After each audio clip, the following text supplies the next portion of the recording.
তোমার রহমতুল্লাহ। প্রিয় বন্ধুরা, আদা গাছের বস্তায় এখন খাবার দেবো।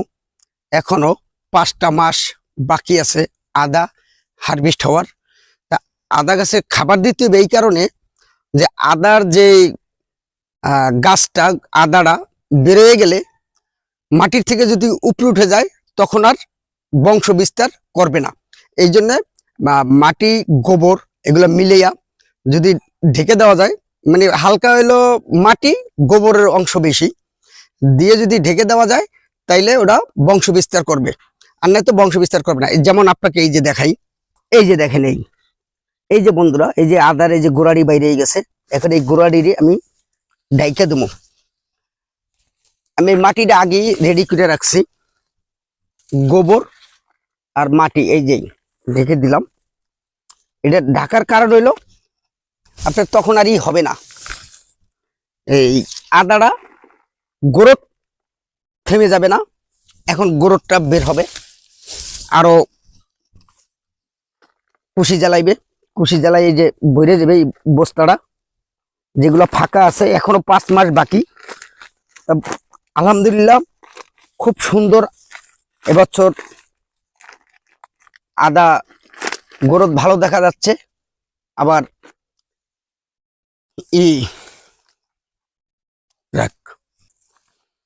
এই যে দেখেন, এই যে আদা উপরুটে গেছেন, উপরুটে যাওয়া মানে গোড়তটা থেমে যাবে।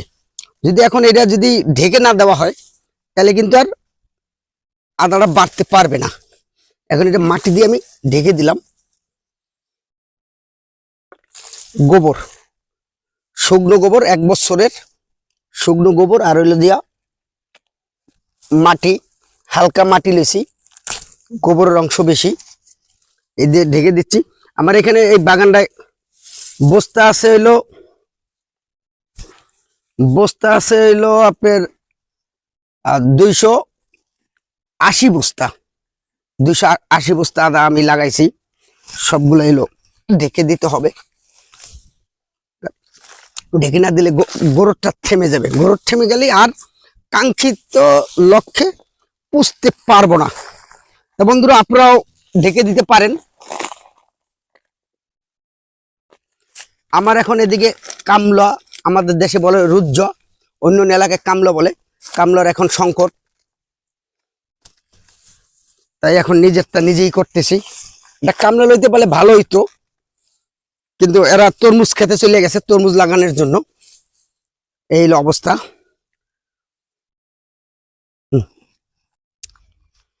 এই মাটিটা দেওয়ার পরে, এই যে গোবর মাটিটা দেওয়ার পরে এর উপরে আবার স্প্রে করে দেবো। কি স্প্রে করবো? এটা হলো আপনার ছত্রাকনাশক, ম্যানসার। সে ম্যানসার, এটার মধ্যে ভাইরাস থাকতে পারে, ভাইরাস যদি থাকে তাহলে আদাটা আক্রমণ করবে, এই জন্য স্প্রে করে দেবো। এই আদাগুলা সম্পূর্ণ 380 বস্তা ঢেকে দেওয়ার পরে সবগুলাই প্রত্যেকটা বস্তা আবার স্প্রে করে দেবো ম্যানসার দিয়ে। ম্যানসার দিয়ে স্প্রে করে দিলে তাহলে ঝুঁকি আর থাকে না ইনশাল্লাহ। এখনো 5টা মাস, 1টা 2টা মাস না, 5টা মাস বাকি এই আদাটা হারভেস্ট করতে। যে গোড়া যেভাবে বাইরে রয়েছে, এই গোড়া যদি ঢেকে না দেই তাহলে আদাটা আমার বাড়বে না ভাই। এত পরিশ্রম করলাম, এত কষ্ট করলাম, সামান্য একটু পরিশ্রমের জন্য শেষ দিকে যদি আমি সেই পরিশ্রমটা না করি তাহলে আমার আদাটা গোড়ত আর হলো না, গোড়টা থেমে গেল। ইনশাল্লাহ আশা করি আমার যদি বস্তায় 1 কেজি করে হয় তাতে আমার 380 কেজি আদা হবে। আশা আছে, নিয়ে আইতেছে আগামীতে আরো বড় সড়ো প্রজেক্ট করার চিন্তা ভাবনা আছি।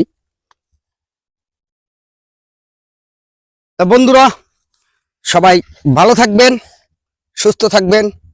যদি ভালো লাগে পাশে থাকতে পারেন, আরো সুন্দর সুন্দর ভিডিও গাছগাছালি নার্সারির দিমু ইনশাল্লাহ।